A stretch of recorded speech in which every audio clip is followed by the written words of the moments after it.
Bonjour et bienvenue. Je suis Margot Disquin et je suis ravie de te recevoir sur le podcast Le Bonheur en question.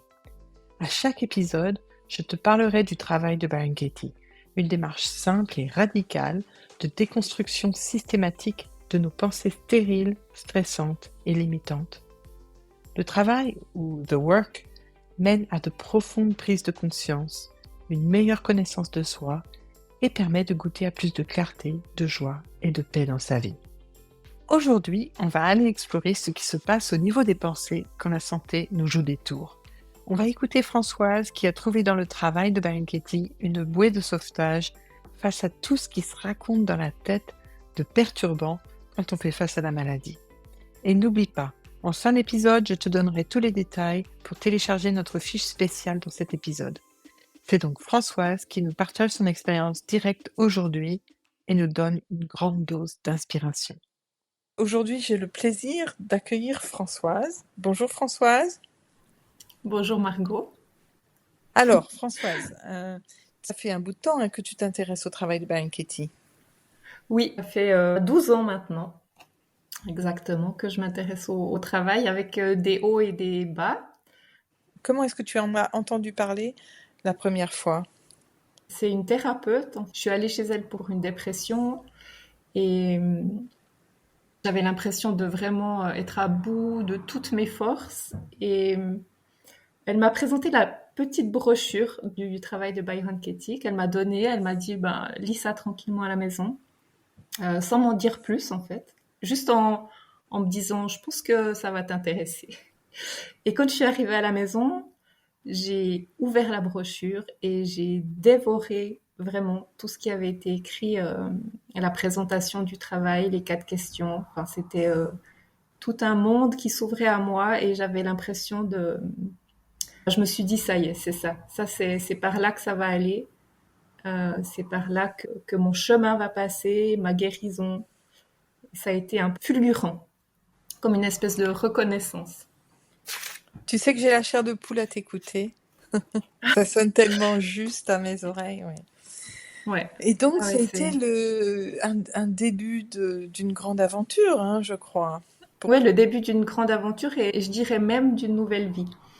J'avais même noté la date comme renaissance. Et oui, je me suis consacrée vraiment quasi que au travail pendant plusieurs années. Et après, j'ai laissé tomber. Après, j'ai cru avoir tout compris. Le soulagement a été remplacé par une espèce d'orgueil de me dire, bah voilà, moi, j'ai investigué toutes les croyances, c'est bon, j'y suis, je suis arrivée. Et la vie, elle m'a rattrapée. Voilà, elle m'a montré que non. J'ai eu besoin d'un gros coup d'humilité et ça m'a ramené plus d'humilité, plus d'ouverture à redécouvrir le travail et à me reconsacrer cette fois vraiment 2 ans entièrement, quotidiennement. J'ai fait que ça. Et finalement, ces 2 ans, à un moment donné, je me suis dit, tiens, peut-être que je fais tout ça à ma sauce un peu, que je respecte plus trop le travail. Et c'est là où je suis venue vers toi, Margot. Je me suis dit, une formation, ça remettrait les pendules à zéro. Et ça me rendrait peut-être un peu plus fidèle à la source. Ouais, merci pour ta confiance. Je me souviens, tu sais, la toute première fois qu'on s'est parlé, tu m'as dit, si je devais tout perdre et garder seulement une seule chose dans ma vie, ce serait le travail de Byron Katie. Tu te souviens Oui. m'avoir confié ça ? Ah oui, oui. Mais je pense que ça reste, ça reste très vivant. Je peux signer de nouveau, dire oui, absolument. C'est ce que je garderai et ce que j'aimerais du coup offrir à tout le monde aussi. Ouais. En Pourquoi ce choix ? Pourquoi ce serait le choix de la dernière chose que tu emmènerais avec toi ? Parce que peut-être que c'est même pas un choix, c'est quelque chose qui s'impose plus qu'un choix. Euh, parce que j'ai l'impression que c'est la seule manière que j'ai trouvée jusqu'à présent sur mon chemin de trouver vraiment en moi tout ce dont j'ai besoin. Et de pas avoir besoin de quoi que ce soit de l'extérieur, si ce n'est les 4 questions. mais que ça m'amène à un endroit où toutes les réponses peuvent être données, où un grand soulagement à chaque fois peut être vécu. Merci pour ce beau témoignage. Alors, quel sujet est-ce que tu as choisi d'aborder ensemble pour qu'on ait une petite conversation, évidemment ayant trait au travail de Byron Katie? Eh bien, je me suis dit que c'était pas mal de commencer avec les problèmes de santé, la maladie, la douleur, puisque c'est vraiment ça qui m'a amenée au travail. Euh, et que je me disais, ben, commencer par le début. D'accord, alors je t'écoute.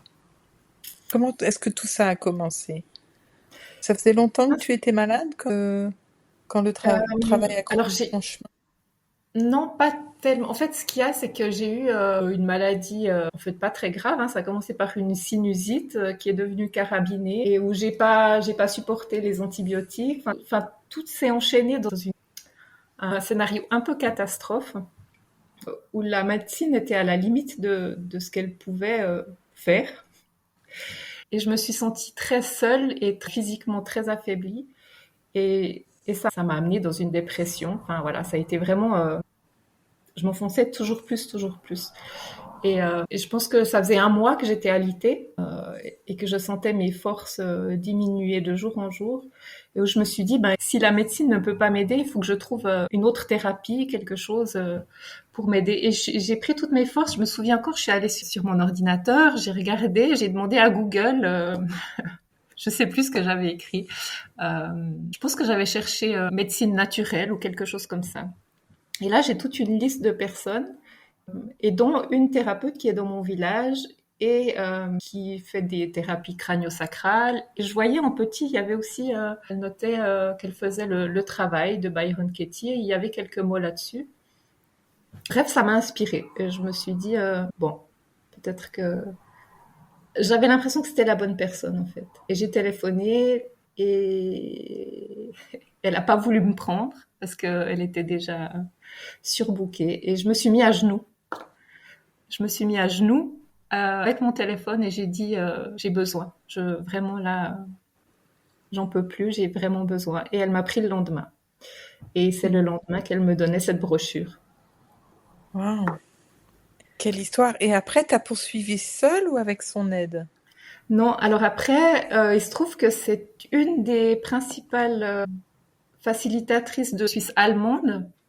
Et donc, par chance, dans mon village, se réunissait en fait un groupe de personnes qui faisaient le travail une fois par mois.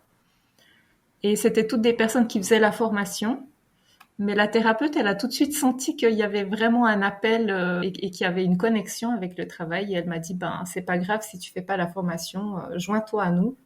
Et donc, j'ai pu pendant 2 ans faire tous les mois ces groupes qui duraient 2 heures et où on créait des binômes, on faisait des pop-corn, enfin, voilà. Enfin, on faisait des pop-corn. Faudra peut-être expliquer ce que c'est. Oui, alors un popcorn, c'est plutôt sur le travail de groupe. On choisit une pensée en commun et puis tout le monde répond tour à tour, partage ses réponses. Et, et comme les réponses fusent de part et d'autre, ça ressemble un petit peu à des pop-corn qui explosent quand on les cuit. Et on ne sait pas d'où va venir la prochaine réponse. Donc voilà, c'est un peu de jargon du travail de Byron Katie. Et les binômes, bien évidemment, c'est quand deux personnes décident de pratiquer le travail, en général tour à tour. Il y en a une qui prend le rôle de l'accompagnateur et l'autre du client. Hein, et ensuite, on échange les rôles. Voilà, ça c'est le travail en binôme. Et donc, tu avais le soutien de ce groupe Oui, et également, tu le pratiquais en autonomie voilà. au Je prochain, c'est remplissais ça? des feuilles de travail, c'est ça. Parfois, on s'appelait aussi encore entre-temps. Enfin, mais c'est vrai que j'avais encore pas mal besoin du groupe là. Ça m'aidait quand même d'être dans le groupe. Et je me rendais compte que certaines feuilles de travail, parfois, c'était un peu compliqué, que je savais pas trop par où passer, que c'était difficile en fait de juger le prochain. En fait. Voilà, il y avait plein de choses comme ça qui étaient très aidants en fait. C'est l'une des choses que j'apprécie le plus dans le travail de Byron Katie, contrairement à d'autres méthodes, c'est qu'on peut le pratiquer à deux, petits groupes, on peut le pratiquer seul, on peut faire un mix de tout ça et chacun y trouve son compte au final. Oui. Mais Oui. revenons au sujet de la maladie. Donc, en quoi est-ce que remettre tes pensées en question, parce que c'est ça qu'on fait dans le Mhm. travail, on identifie nos croyances, on les remet en question pour voir si elles sont si vraies que ça, si elles méritent d'être crues. En quoi est-ce que cette remise en question peut aider quelqu'un qui fait face à des symptômes physiques?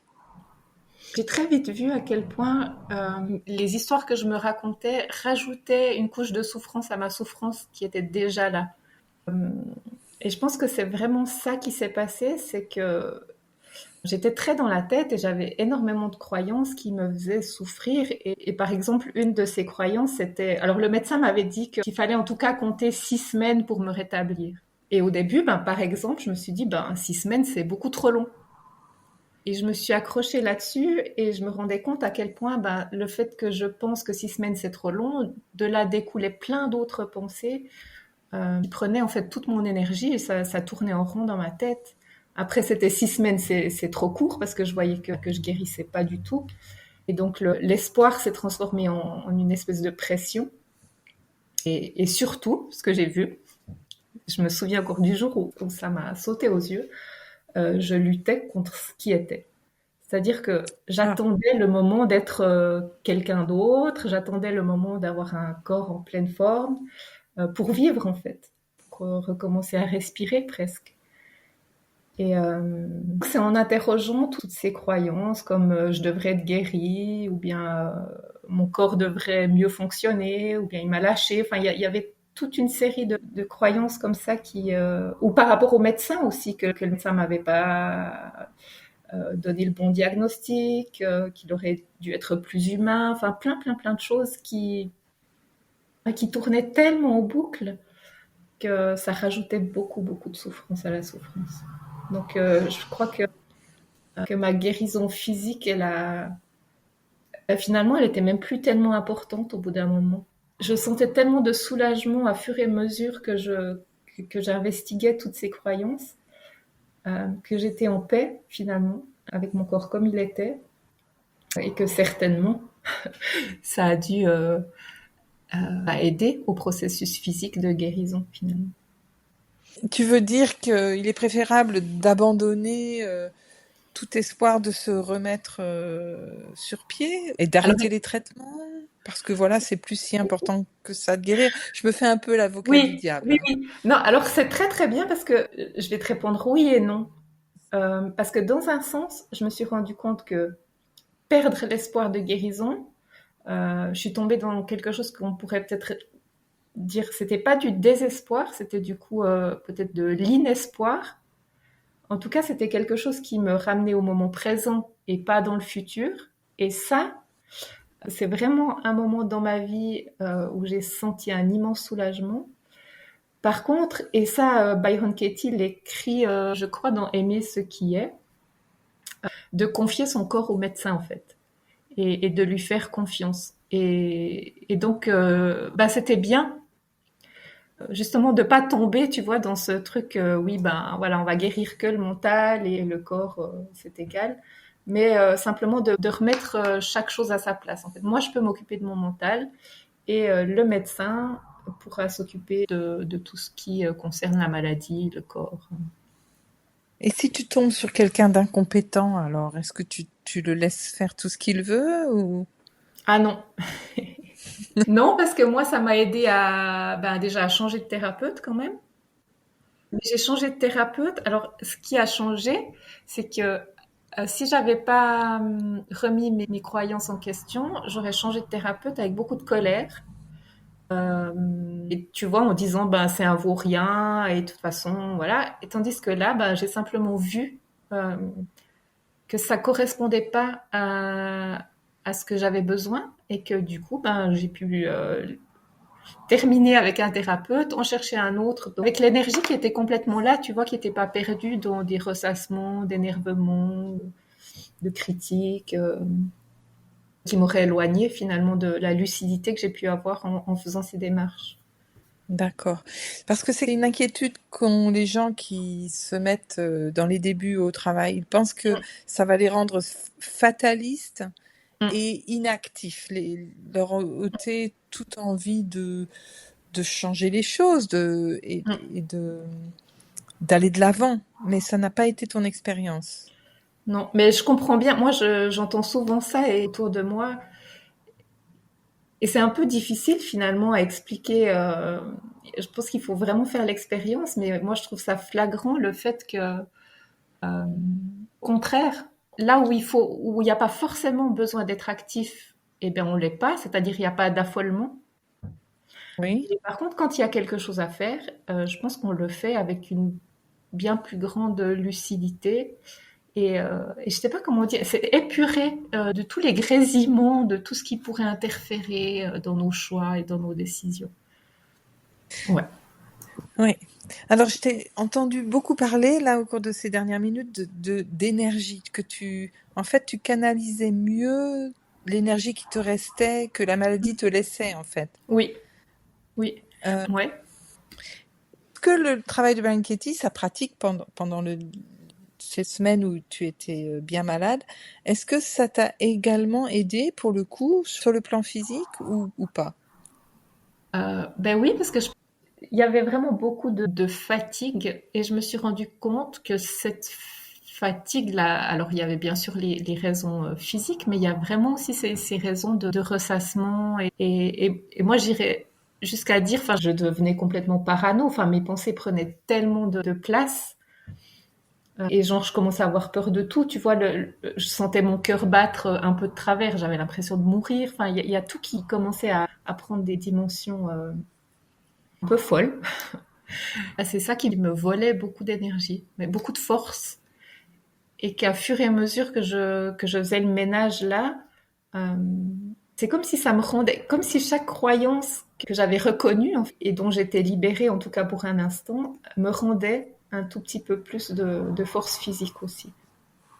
Alors, c'est intéressant, hein, ce sujet, parce que d'un côté, je vais te donner deux citations de Blanchetti. Il y en a une, c'est: si tu travailles avec ton mental, ton corps suivra, il n'a pas le choix. Mm. Ok, donc plus on s'améliore du point de vue mental, psychologique, émotionnel, comme tu viens de le dire, hein, ça rend de l'énergie au corps physique, Mm. qui finit par changer, parce que voilà, c'est le chemin que ça prend. Il n'a pas le choix que de suivre, en fait, ce nouveau canal, en quelque sorte. Et d'un autre côté, elle nous met un peu en garde. Elle dit: si vous faites le travail avec une quelconque visée, c'est-à-dire une intention cachée, il ne fonctionnera pas. Donc si on fait le travail avec l'intention de guérir une maladie physique, il ne marche pas. Est-ce que tu es tombé, toi, dans ce biais à un moment donné, d'essayer d'utiliser le travail pour te sortir de la maladie, et quelle a été ton expérience? Alors déjà, Margot, je trouve ça génial que tu aies vraiment cité ces deux choses en même temps, parce que quand je t'ai entendu citer la première phrase, je me suis dit, aïe, aïe, aïe, oui, mais sauf que si on pratique le travail pour guérir, ça va pas marcher. Oui. Et, et donc, et voilà, et la deuxième phrase suivait, et je me suis dit, voilà, c'est vraiment ça. Comme je l'ai dit avant, j'ai touché un peu cet inespoir. En tout cas, à cette période-là, j'ai pas du tout fait le travail pour guérir mon corps. Enfin, il n'y avait pas de but derrière. Il y avait simplement cette découverte qui, à chaque fois, m'a amené à un endroit que j'aurais pas pu imaginer. Et j'ai vraiment fait le travail pour faire le travail. Mais je vois bien, comme la méditation ou plein d'autres choses, c'est très très délicat parce que dès qu'on a un but, ça fonctionne plus. Tu viens de dire que ça t'a emmené dans des endroits insoupçonnés, ou Oui. quelque chose dans le genre. Qu'est-ce que tu Oui. entends par là? Qu'est-ce que tu as découvert qui était si étonnant, si insoupçonné? Ben déjà, peut-être ma propre sagesse ou cette sagesse qui vient par le corps, en fait, qui passe pas par le mental et par les choses connues, et justement où tout à coup j'avais des réponses qui venaient, mais qui n'étaient pas du tout les réponses dont j'avais l'habitude. C'était hors mécanisme de mon mental, des choses que je ressassais et que j'entendais encore et toujours. Le fait de laisser les questions, ça ouvrait un espace en fait, ces questions. Euh, et je sentais que les réponses émergeaient d'un endroit insoupçonné et qu'ils m'amenaient du coup dans un monde bien plus paisible en fait. Et moi j'avais le livre Aimer ce qui est et je crois que c'est vraiment ça en fait. C'était un monde où la lutte prend fin. Que ça se passe autant facilement entre guillemets, c'était incroyable. À l'époque j'avais 35 ans et tous les efforts que j'ai faits jusque-là pour trouver la paix et qui m'ont amené à toujours plus de lutte et toujours plus de crispation. Et là, tout à coup, ça m'amenait où j'avais envie d'arriver et que, bah, comme on disait, quoi, j'avais ce but-là dans la vie et ça marchait pas. Et le travail m'a amené, du coup, par surprise, à cet endroit. Et donc, quelques temps plus tard ou quelques mois plus tard, tu as fait une rechute. Est-ce que c'était les mêmes pensées qui étaient revenues ou d'autres pensées par rapport à ta maladie, par rapport à ton état physique? C'était de nouveau un épisode de dépression. Alors, de nouveau, maladie physique qui m'a amené dans la dépression. Alors, une autre maladie physique, mais enfin, bref, c'était le même scénario. C'était le début du Covid. En fait, il y avait le confinement. Il y avait le fait que j'étais malade et le fait qu'il y avait toute cette angoisse dans l'air, en fait, de toutes ces images qu'on voyait, de tout ce qu'on entendait qui était terrible et qui était apocalyptique presque. Et là, j'ai senti voilà, que toutes les pensées que j'avais crues, que j'avais, voilà, je les avais vues, j'avais compris. Eh ben non, elles étaient là pour m'inviter à les revoir, à les réinvestiguer. Et peut-être qu'elles étaient même plus lourde, je dirais, ou plus violente. Enfin, ça allait encore plus profond. Il y avait des croyances que j'avais pas du tout vues la première fois. Et je me suis rendu compte de l'ampleur, en fait, de cette grosse pelote de laine emmêlée dans ma tête. Et une fois de plus, faire le travail, ça a été salutaire pour au moins taper de l'esprit. Bah, complètement. Bah, mais là, en fait, bon, ça a été extrême. Hein. Je me souviens encore du jour où j'ai annoncé à mon mari. Alors, c'était la fin du confinement et j'ai annoncé à mon mari, j'ai dit, ben, moi, je reste confinée dans ma chambre. Je vais faire le travail de Byron Katie jusqu'à ce que je sois capable de rencontrer complètement ma souffrance pour enfin réussir à rencontrer toute cette souffrance qu'il y a dans le monde. Parce que je sentais qu'il y avait un truc que tant que j'allais pas vraiment réussir à regarder ma souffrance en face, c'était pas possible de rencontrer la souffrance des autres. Et d'autant plus dans une période comme la période du Covid où la souffrance était partout. Donc peut-être, ben, tu vois, là, en parlant, je me dis, ben, il y avait peut-être un but caché quand même à ce moment-là. Mais c'était plus une aspiration, je crois, qu'un but, justement. Il y a peut-être une différence Oui, à faire.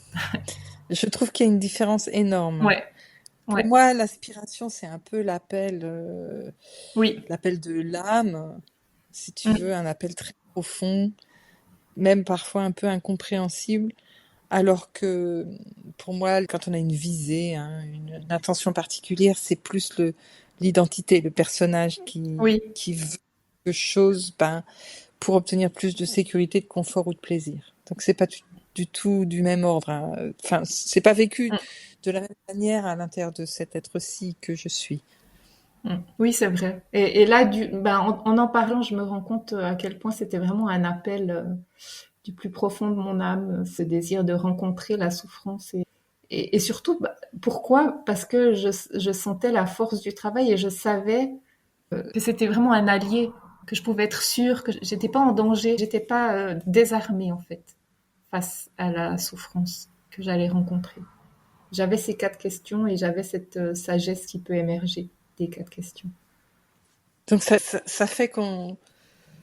Enfin, pour ma part, je me sens armée, c'est peut-être pas le bon mot, mais en tout cas équipée pour faire Oui, face à peu près tout, oui, quoi. oui. Et du coup, en interne, je donne le droit à la vie de m'arriver, puisque de toute façon, elle m'arrivera. Oui, Et oui, c'est ça. Oui, elle aura ses leçons à me oui, livrer. oui. Oui, ben ouais, c'est vraiment ça. Tu sais, je vois à quel point j'étais tout le temps en lutte, en fait. J'avais envie de contrôler ma vie pour éviter toutes ces choses que la vie nous apporte qui sont difficiles. Et j'avais l'impression que si je contrôlais tout, ça allait marcher. Ça n'a pas marché déjà, hein. Le contrôle, j'ai jamais eu le contrôle total de ma vie. Et d'autre part, il y a quelque chose qui s'est allégé quand j'ai vu que j'avais ces ressources-là et c'était du travail. Et donc, si c'était à refaire, si c'était à revivre, hein, est-ce que tu choisirais ça? Est-ce que tu choisirais la maladie qui t'a mené à la découverte du travail ou tu passerais ce chapitre-là dans ta vie? Alors bon, c'est toujours facile de le dire avec recul. C'est sûr. Euh, avec recul, c'est certain que je rechoisirais ça. Parce que je me sens privilégiée, en fait. La grandeur du cadeau, en fait, qui m'a été donné de vivre cette expérience-là.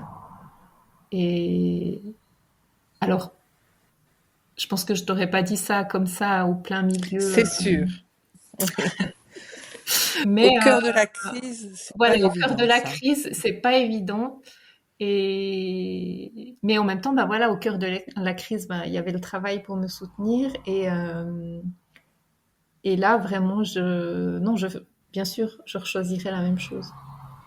Ouais.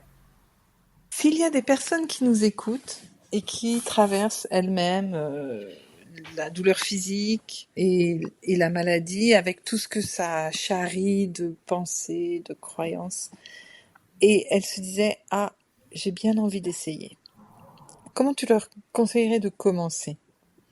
J'essayerais vraiment le plus simplement possible de commencer par la phrase, genre je devrais pas être malade ou tu vois vraiment la chose qu'on se répète, peut-être ce sentiment d'injustice, en tout cas que moi j'ai vraiment ressenti. Pourquoi moi? Et simplement d'avoir cette curiosité. Et en fait, justement, il n'y a rien à perdre. Euh, c'est vraiment une histoire de curiosité, je crois. Et, et de se dire, oui, puisque j'ai rien à perdre, autant essayer. Mais je pense que ça demande quand même du courage, en fait, de faire le travail.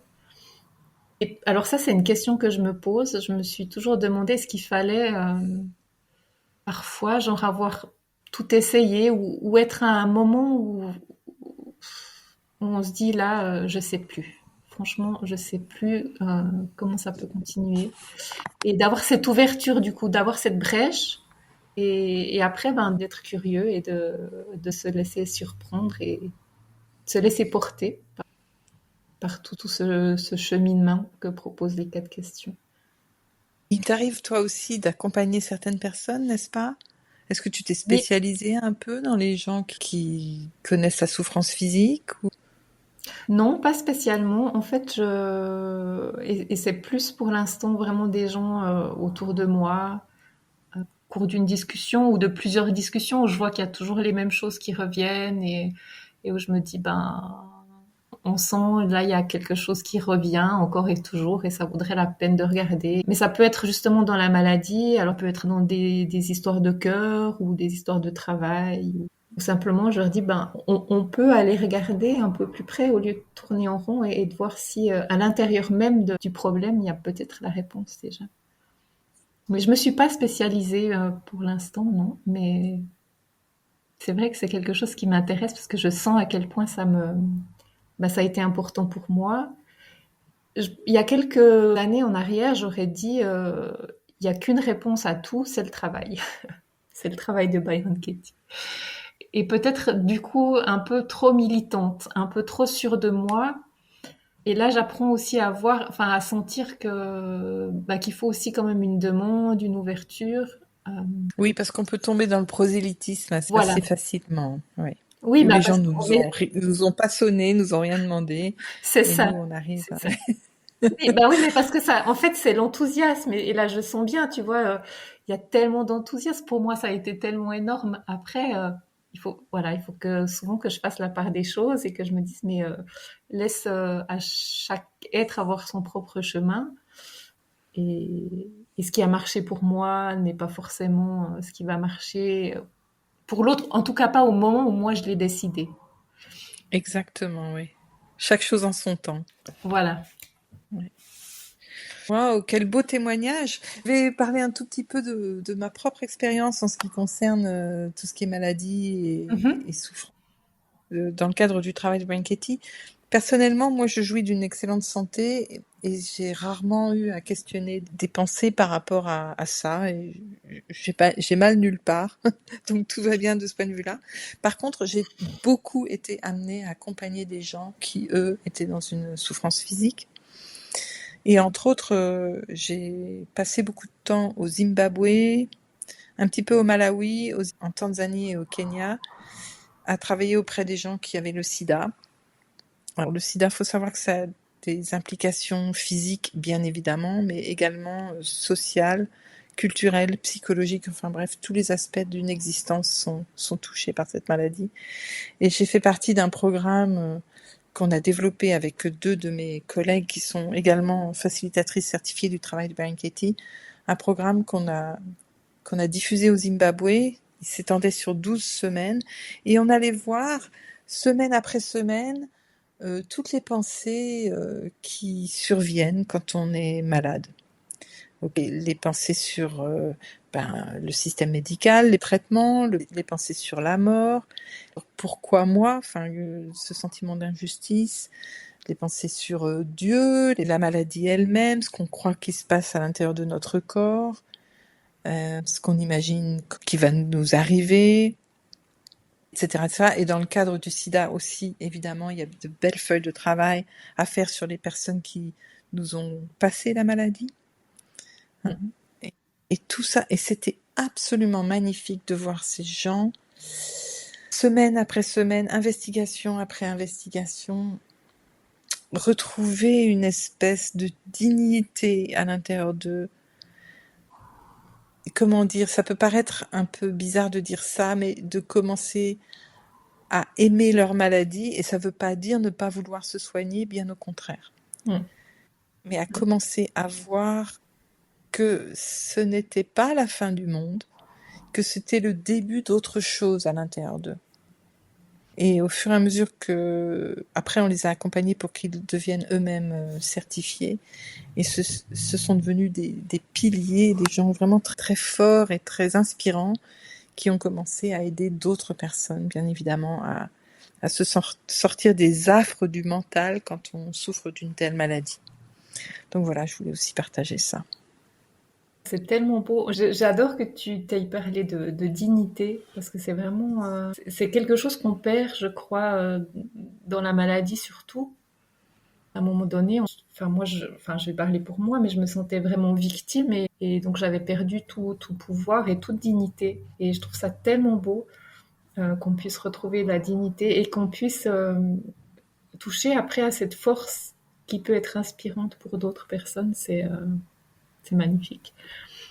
Bien, écoute, je vois qu'on est sur la même longueur d'onde par rapport à tout ça. Hein. Donc un grand merci à toi vraiment pour ce témoignage si inspirant. J'espère qu'il va encourager certaines personnes peut-être à remettre en question les pensées qui les font souffrir en plus des déboires physiques, hein, la partie dont eux ils peuvent s'occuper. Et c'est vraiment au travers de notre partage d'expérience qu'on est le plus utile, je pense, dans ce travail. Beaucoup plus que, comme tu le disais tout à l'heure, prêcher, dire « Ah, tu devrais essayer, tu vas voir, ça va te faire du bien ».